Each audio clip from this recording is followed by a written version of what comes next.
Hey, Tyler, can you tell me more about the conservation projects that Young Living is doing? Yeah. So this booth actually has two sides, so you got to visit the other side too. And so we put this specifically in the farm section because that's really where a lot of our conservation work happens.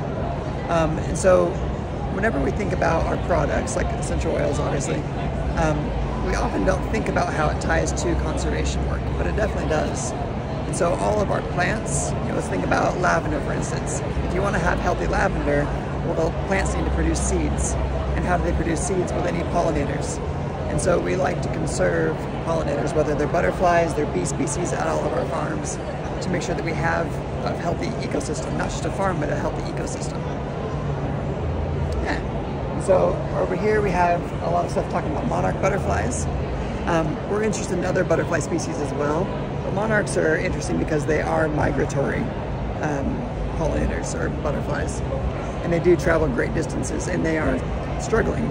And so we try to do a lot to make way stations at our farms. So way stations are basically just areas where they can have food, water, and an area to reproduce for the next generation. And so we always make sure that our farms have those way stations, and it helps them, it helps us simultaneously. We also do a lot of bee conservation. So when we think of bees, we usually think of honeybees. Which if you look in this bottom right corner, these are honeybees. And even with honeybees, there are different kinds. Yep.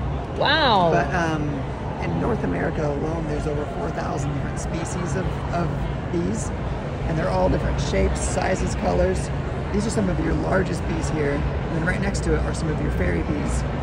That one specifically is from Arizona, and it's tiny, you can barely see it on the thing. But all these bees are important pollinators for different plant species. So we try to collect these at our farms to see what bee species are there, and then what kind of practices do we need to have to make sure that they stay there.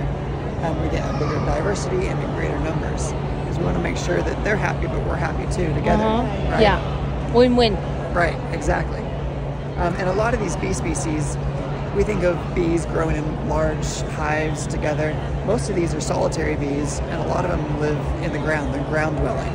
And so if we're disrupting their home with our agricultural practices, well, they're not going to stay there. Yeah. So that's why we try to take an inventory of what's there so we can see how do we conserve them.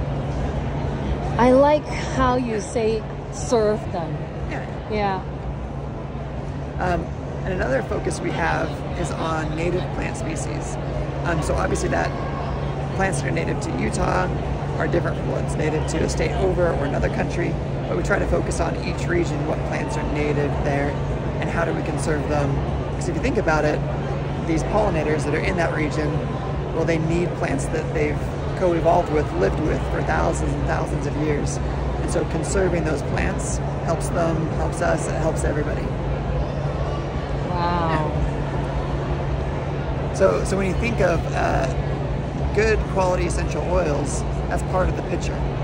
You need healthy plants, and to have healthy plants, you need healthy pollinators, insects, birds, everything. The whole ecosystem. Exactly. Yeah. Thank you. Yeah.